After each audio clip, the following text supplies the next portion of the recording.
Hello friends, అస్తమించిన ఎర్ర సూర్యుడు comrade Sitaram Yechury మరణం కమ్యూనిస్ట్ పార్టీలకి తీరని లోటుగా మనం భావించవచ్చు. అయితే 3 సార్లు జనరల్ సెక్రటరీగా ఆయన పార్టీ బాధ్యతలు చేపట్టి అనేక పార్టీలో విప్లవాత్మక మార్పులు తీసుకువచ్చారు. నిజంగా కమ్యూనిస్టు పార్టీకే కాకుండా దేశవ్యాప్తంగా ఉన్న కమ్యూనిస్టు నాయకులకు తీరని లోటుగా భావిస్తూ ఉన్నారు. సరే చూద్దాం వారి గురించి. ఇప్పుడు చూడు పుట్టింది ఉంటుంది చూడండి. సో కామ్రేడ్ యేచూరి కన్నుమూత నువ్వు చదువు. ఓకే. సంస్కరణవాది, స్థితప్రజ్ఞుడు, తెలుగు కుటుంబంలో జన్మించిన సీతారాం యేచూరి విద్యార్థి నేతగా రాజకీయ ప్రస్థానం ప్రారంభం. జేఎన్యూ అధ్యక్షుడిగా మొదలుపెట్టి సిపిఎం ప్రధాన కార్యదర్శి స్థాయికి, ఉద్యమకారుడిగా, సామాజికవేత్తగా, రచయితగా పేరు ప్రఖ్యాతులు సంపాదించిన యేచూరి చూడండి జేఎన్యూ అధ్యక్షుడిగా మొదలుపెట్టి సిపిఎం ప్రధాన కార్యదర్శి స్థాయికి ఎదిగిండు. అంటే విద్యార్థి నాయకుడిగా జీవితాన్ని ప్రారంభించి ఇవాళ అంటే వన్ ఆఫ్ ద కమ్యూనిస్ట్ పార్టీలో ఒక జాతీయ నాయకుడిగా ఎదగటం అంటే నాట్ ఏ జోక్. ఎందుకంటే తెలుగు వారిలో రెండో వ్యక్తి జాతీయ ప్రధాన కార్యదర్శిగా ఎదగటం. మొట్టమొదటిగా పుచ్చనపల్లి సుందరయ్య గారు. అంటే ఇలాంటి నాయకులు కానీ చాలా రేరుగా ఉంటారు, ఇలాంటి నాయకులు, నేతలు.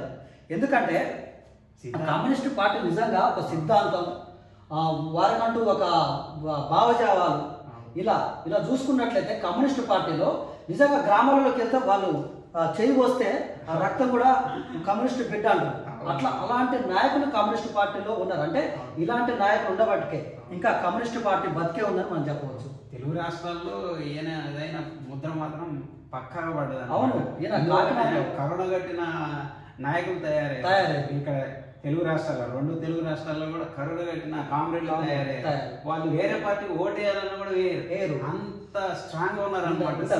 అయితే ఇంకో విషయం ఏంటంటే, వాస్తవం చెప్పాలంటే ఎమర్జెన్సీ టైంలో అప్పట్లో ఈయన ఒక విషయం చూసుకుంటే 1977 ఎమర్జెన్సీ టైంలో, ఇప్పుడు ఆల్రెడీ ఆయన జేఎన్యూ అధ్యక్షుడిగా ఉండడం జరిగింది ఎమర్జెన్సీ టైంలో.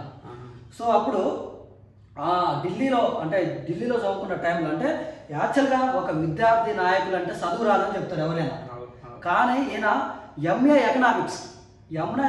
ఎకనామిక్స్లో అందుకే ఒక ఎకనామిస్ట్ కూడా ఎదగటం జరిగింది. చూడండి ఆ టైంలో ఎమర్జెన్సీ ఎండగట్టి జైలుకు పోయి అక్కడి నుంచి తప్పించుకొని కొన్ని రోజులు అండర్ గ్రౌండ్లో ఉండడం జరిగింది. సో అంటే ఎమర్జెన్సీ టైంలో కూడా అప్పుడున్న ఇందిరాగాంధీ రాజ్యానికి వ్యతిరేకంగా పోరాడింది కమ్యూనిస్ట్ పార్టీ అని మనం చెప్పొచ్చు. ఎందుకంటే కమ్యూనిస్ట్ పార్టీ దేశం అంటే కొంతమంది కమ్యూనిస్ట్ పార్టీ మీద చాలామంది విమర్శలు గుప్పిస్తూ ఉంటారు. ఎందుకంటే ఆ దేశానికి వ్యతిరేకంగా పనిచేస్తుంది, ఆ కులాలకి మతాలకి ఒక కట్టుబడి ఉండదని చెప్పేసి కొంతమంది అంటారు. కానీ వారి సిద్ధాంతాలు ఏంటి, కుల మత వర్గ విభేదాలు లేకుండా చూడటమే కమ్యూనిస్ట్ పార్టీ సిద్ధాంతం అని మనం చెప్పుకోవచ్చు. సో ఎందుకంటే ఒక మతానికి కానీ ఒక కులానికి కానీ ఎవరికి సంబంధం లేకుండా పేదోనికి అండగా ఉండేది ఎర్ర జెండా కోసం అనేక సిద్ధాంతాలు వీరు కట్టుబడి ఉంటారు. అలాంటి సిద్ధాంతాలనే గ్రామాల్లో కార్యకర్తలుగా తీర్చిదిద్దుతారు. అంటే చూడండి, ముఖ్యంగా ఇదే నిదర్శనం ఏంటంటే ఒక విద్యార్థి నేతగా ఎదిగి ఇవాళ ఒక కమ్యూనిస్ట్ పార్టీకి అంటే జాతీయ పార్టీకి జనరల్ సెక్రటరీగా ఎదగటం అంటే నాట్ ఏ జోక్. సో ఇలాంటి నాయకులను తయారు చేసేది ఒక కమ్యూనిస్ట్ పార్టీయే. ఎందుకంటే వారి సిద్ధాంతాలు అలా ఉంటాయన్నమాట. ముఖ్యంగా మనం చూసుకున్నట్లయితే త్రిపుర ముఖ్యమంత్రి ఆయన కూడా ఎన్నో త్రిపురలో ఆయనకి ఇప్పుడు ఉండడానికి కూడా ఇల్లు లేదు. సో అలాంటి భావజావాలు అంటే ఒక ముఖ్యమంత్రిగా ఉండడంటే ఎట్లా సంపాదించుకుంటారు. ముఖ్యమంత్రి రాకపోకండి ఒక ఎమ్మెల్యే ఒక 5 సంవత్సరాలలో 1000 కోట్లు సంపాదించుకుంటాడు, కోట్లు సంపాదించుకుంటాడు కదా. అలాంటిది అంటే ఒక ఎమ్మెల్యేనే 1000 కోట్లు సంపాదించుకుంటుండంటే ఒక రాష్ట్రానికి ముఖ్యమంత్రిగా ఉన్నప్పుడు ఎన్ని వేల కోట్లు సంపాదించుకోవాలి. ఆయన పదవి నుంచి దిగిపోయిన తర్వాత ఆయన బ్యాంక్ బ్యాలెన్స్ చూసుకున్నా, ఆయన ఇల్లు చూసుకున్నా ఎలా ఉంటుందంటే ఒక సామాన్య కార్యకర్త ఇల్లు ఎలా ఉంటుందో అలా సైకిల్ మీద ఆయన జీవనం కొనసాగిస్తారు. అలాంటి వ్యక్తులు ఉంటారు కమ్యూనిస్ట్ పార్టీలో. సో అలాంటి వ్యక్తులు తయారు చేసింది సీతారాం యేచూరి గారు. అంటే వీరు అలాంటి వ్యక్తులు ఎంతో మంది తీర్చిదిద్దులు ఇలా సీతారాం యేచూరి గారు. సో చూద్దాం, ముఖ్యంగా రాహుల్ గాంధీ గారికి కూడా ఒక పక్క గురువే వాస్తవం చెప్పాలి. స్థానాన్ని అవును సంపాదించుకో వేరే పార్టీ జాతీయ పార్టీలో ఉన్న నాయకుడు కూడా ఒక దిశానిర్దేశం చేయగలిగే స్థాయిలో ఎదగడం అంటే మామూలు. అంటే ఇండియా కూటమిలో భాగస్వామిగా ఉన్నాడు. అంటే వీళ్ళందరినీ ఒకే వేదిక మీదకి తీసుకురావడంలో ఈయన పాత్ర కూడా మనం ఉందని చెప్పుకోవాలి. సో చూద్దాం వీరికి ఎవరెవరు సంతాపం తెలియజేశారంటే చూద్దాం. ముఖ్యంగా ఊపిరితిత్తుల ఇన్ఫెక్షన్తో బాధపడుతూ ఢిల్లీ ఎయిమ్స్లో తుది శ్వాస. ఓకే, వీరికి సంతాపం తెలియజేసిన వాళ్ళు రాష్ట్రపతి, ప్రధాని, అదేవిధంగా ఇతర పార్టీ నాయకులు చూడండి. ఉన్నారు. ప్రియతమ కామ్రేడ్ను కోల్పోవటం తీవ్ర విషాదకరమన్న సిపిఎం. చూడండి, నేటి సాయంత్రం ఢిల్లీలోని వసంత కుంజ్ నివాసానికి భౌతిక కాయం, రేపు ఉదయం నుంచి మధ్యాహ్నం వరకు పార్టీ కార్యాలయంలో పార్థివ దేహం. వైద్య పరిశోధనల నిమిత్తం భౌతికాయాన్ని ఎయిమ్స్కు అప్పగించిన కుటుంబం. యాక్చువల్గా ఎవరైనా మరణిస్తే ఒక ఆచారం ప్రకారం ఎలా అంత్యక్రియలు నిర్వహిస్తారు. కానీ వీరి సిద్ధాంతాలు చూడండి, నిజంగా కమ్యూనిస్ట్ పార్టీ సిద్ధాంతాలు అట్లా ఉంటాయంటుంది. ఎందుకంటే మరణించిన తర్వాత పరిశోధన కోసం పరిశోధక విద్యార్థులకు నా యొక్క డెడ్ బాడీని అప్పచెప్పండి అని చెప్పేసి ఆయన బతుకున్నప్పుడే చెప్పడం జరిగింది. సో ఇప్పుడు ఇది అయిపోయిన తర్వాత అంటే పార్టీ కార్యాలయంలో పార్థివదేహం ఉన్న తర్వాత అయిపోయిన తర్వాత అంత్యక్రియలు అనేది ఉండవండి. ఖచ్చితంగా ఎయిమ్స్కి వారి యొక్క భౌతిక గాయాన్ని అందజేస్తారు. నిజంగా ఇలా ఒక కమ్యూనిస్ట్ పార్టీలో ఉంటాయని మనం చెప్పుకోవచ్చు. రీసెంట్ కూడా బుద్ధదేవ్ భట్టాచార్య వారి పార్థివ దేహాన్ని కూడా అప్పచెప్పారు ఎయిమ్స్కి. సో చూద్దాం నిజంగా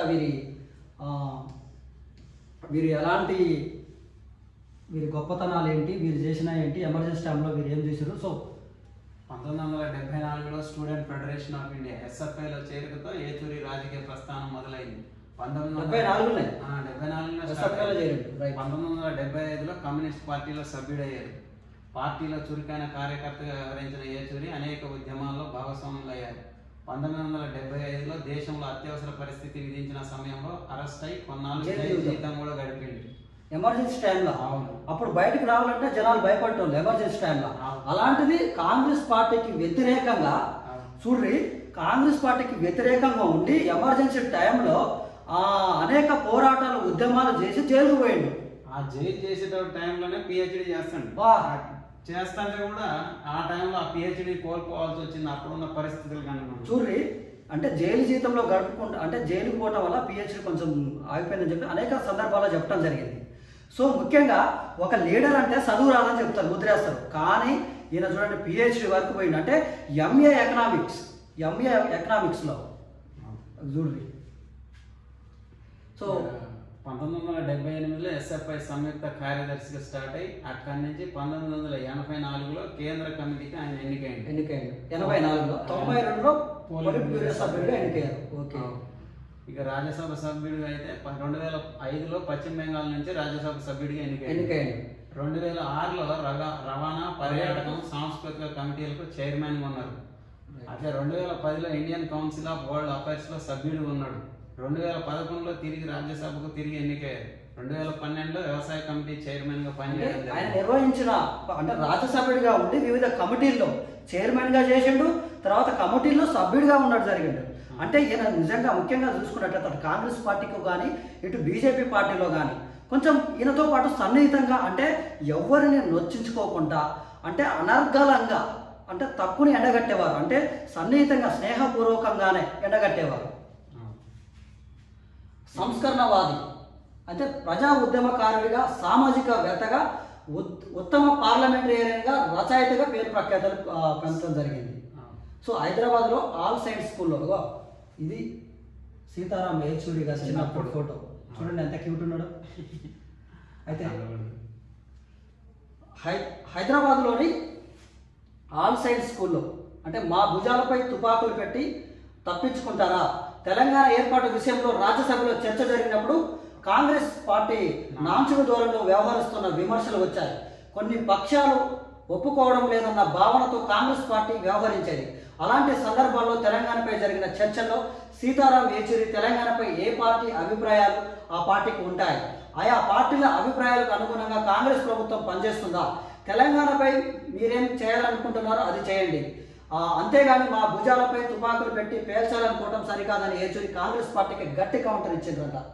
సో అట్లా చెప్పి డైరెక్ట్ గా విమర్శించకుండానే ఇండైరెక్ట్ గా జరిగింది. అంటే ఏ పార్టీ సిద్ధాంతాలు ఆ పార్టీకి ఉంటాయి, ఎవరి అభిప్రాయాలు వాళ్ళకు ఉంటాయి తెలంగాణ విషయంలో. అయితే కానీ ఇక్కడ ఏం చెప్పినట్టు పార్టీగా మీరు ఏ విధంగా చేయండి అంటే భుజాలపై తుపాకులు పెట్టి పేల్చాలనుకోవటం సరికాదు. ఇది చూడండి ఎంత అంటే ఎవరికి నొప్పించుకుంటా ఎంత లాజిక్గా ఆయన విమర్శ కూడా కాదు, అది ఒక సలహా సూచన అనుకోవటమే. చూడు ప్రధానమంత్రితో కూడా ఆయన కొంచెం సన్నిహితంగా ఉండేవారు. ఎందుకంటే వాస్తవం చెప్పాలంటే ఈయన అసాధారణ నేతగా ఈయనకి పేరుందనమాట. అంటే దేశంలో ఒక జాతీయ నేతగా ఈయనకి మంచి గౌరవం ఇచ్చేవారు ఏ పార్టీలో కానీ.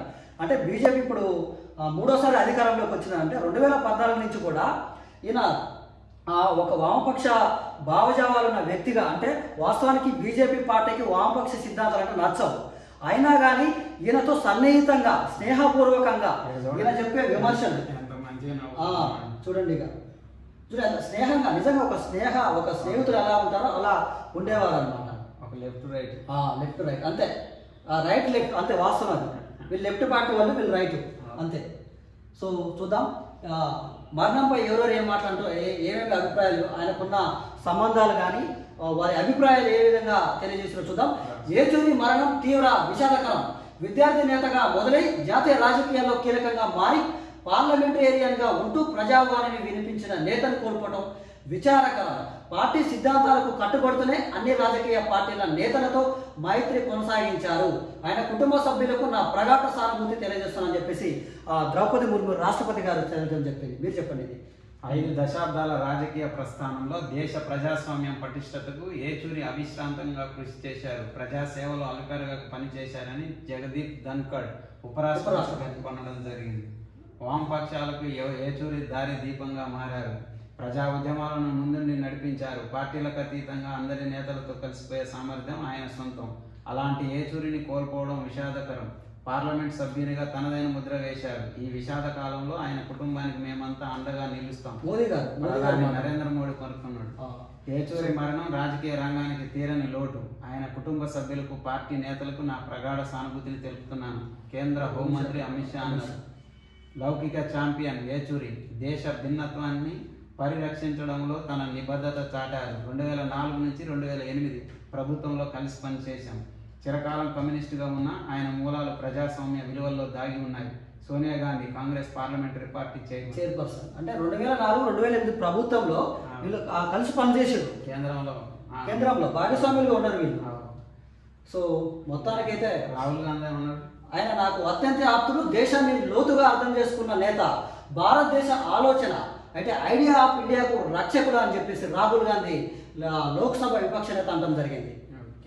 సో రాజా గారు సమకాలీన కమ్యూనిస్టు ఉద్యమాలకు సంబంధించిన అసాధారణ నేత.